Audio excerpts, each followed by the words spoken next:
when workers were regularly out on strike. Stock markets were crashing and the far left in British politics were agitating for a revolution, including, it appears, one young journalist from Wigan, sitting not very far away. Times have now changed, and these days Paul Mason has recanted his revolutionary Marxism in favour of radical social democracy. In a moment, we'll find out why, and hear from Peter Taaffe, the General Secretary of the Socialist Party and former Chief of Militant, about why he thinks a revolution is still nigh.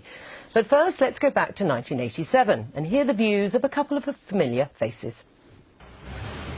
There undoubtedly was the demand for a forum where the left could come in from the cold. For many on the so-called outside left, the Labour conference was a disaster. But since then, spirits have been greatly lifted by the problems of the world's stock market. The world is never going to be the same again. There's no way back now for Thatcher and for Reagan, and it will be the end of monetarism.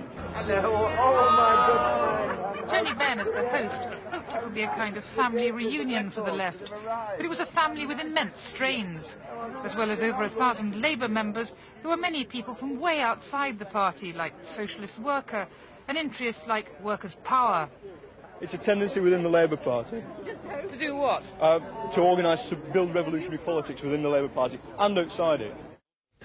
Well, I'm joined now by Peter Taaffe, General Secretary of the Socialist Party and founder of the Entries Militant Group, which caused Labour so many problems in the 1980s. Welcome to the programme. I hope you enjoyed seeing yourself there a few years back. That jumper is just superb, that Peruvian jumper. Why didn't you show me at that age? Yes, you're right. We'll do that next time. OK. Now, Paul Mason, back in 1987, you were part of a ginger group agitating for revolutionary... Well, a group, yes, agitating for revolutionary politics in Labour. But when George Osborne recently accused you of being a revolutionary Marxist, you denied it. Well, why? Because I'm not one now. But you were one. I mean, that's what we, Thatcher had destroyed the miners. We had extrajudicial force used against working class people. There were riots on the streets. We were fighting a battle for the survival of working class communities, which we lost. Which I am terribly sorry about. There are people in, Ebervale and Wigan, Lee, where I come from, still living with that, and we were right to fight it. So why aren't you still fighting it? Because the world that has emerged is, first of all, different. The world that has emerged, the global economy, the possibilities for social justice that have emerged have to be recalibrated against where you start from, number one.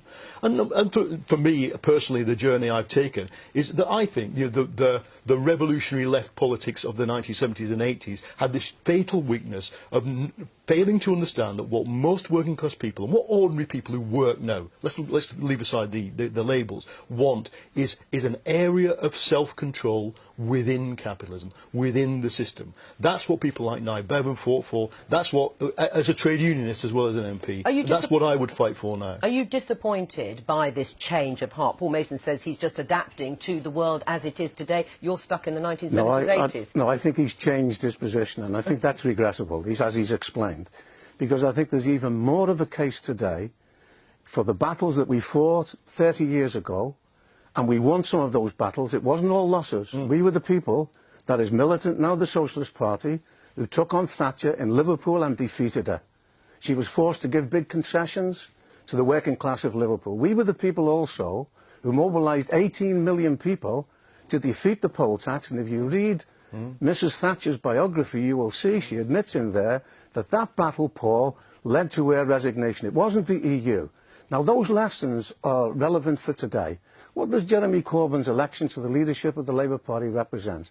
What does the Bernie Sanders phenomena in America represent, where he's talked about revolution? So they're an indication of the massive opposition that's developing to this system. And you've articulated that. You've left at the time when perhaps Britain and America are ripe for revolution. Well, look, Bernie Sanders' talk of revolution is very clearly about a political revolution in America, throwing money out of politics. You yourselves have co-thinkers inside, I think in Seattle you've got one city councillor. First time in 100 years. And so, but there is a big thing happening horizontally among young people. What we mean by that, not involved in hierarchical groups. There are people on the streets of Paris right now, every night, fighting for social justice. What they're not fighting for is a Leninist revolution. That the possibility of it is gone, number one. Number two, yes, the struggle, we won things through fighting the poll tax. Your own collaborator, Tommy Sheridan, was heroic, I would argue, in what and the Scottish people followed. And we had 34 comrades jailed in that battle. Absolutely. And no, the point is, what do we do now?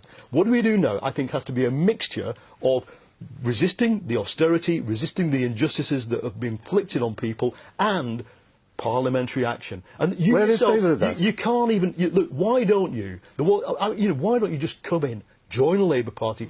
Give yourselves, as we did in 1997.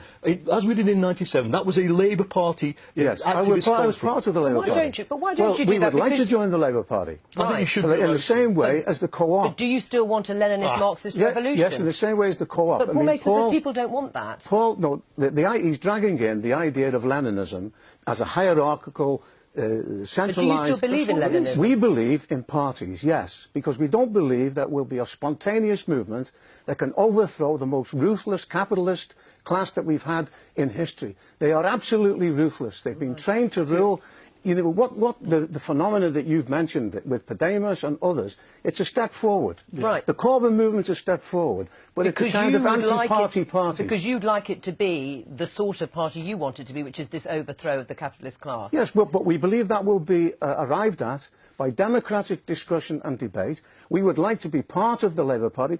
Paul wrote a very interesting article in The Guardian in which he said it can't be now centralised, there can't be a top-down party. We agree with that. Right. Why not a federation of different organisations and different parties? Do you think there is still a swell of support for that sort of sentiment? There's none among young people, and young people, in other words, are way ahead of the kind of fossilised leftism of the 20th century. They have realised that you can have your own personal revolution, you can do quite a lot on your own, and the key difference for me is that so many people have decided that, you know, instead of spending your entire life trying to force Labour to do things, or force Unite or the RMT to do something, just do it yourself. We are doing it ourselves. But the point is, when you do it yourself, you don't need a hierarchical organisation and structure above. You just don't need. With a cell phone, you can do more than you can with a party. I think that's childish, frankly.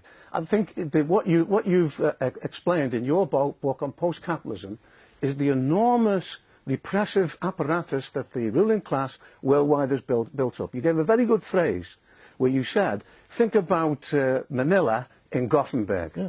You talked about the head of Prudential Insurance saying, the minimum wage is the enemy of young people. They are ruthless. Do you think by just coming together and in a kind of a general discussion that we'll be able to overthrow this capitalist class? That's childish. The only way by building is building a mass party. To it is what I would say. Build a social counterpower. Are you still close to Jeremy Corbyn? In the sense, yes, we support Corbyn. We would like to be part of his project, but Jeremy Corbyn is unfortunately, he's trapped behind enemy lines. It's like the position... Who's the enemy? I was going to say, who is the enemy? Some of them are the Blairites, one of whom you've had in here today. They don't want what Jeremy Corbyn stands for. Paul knows this. We have two parties in one in the Labour Party. We have the Jeremy Corbyn Labour Party, and we have the old, discredited remnants of the Blairites. We want a real struggle to build a party that represents the overwhelming majority. Just and that's briefly, not Blair. do you think Peter and his supporters are threatening the potential success of Jeremy Corbyn? Well, not so far, because they can't win a single election against him. But look, Labour is always an alliance of the left and right. It's just unusual that the left is leading it. All right. That's what the Blairites can't get their head around. But for the And minority. I'm going to have to finish it there. Peter, thank you very much for coming in.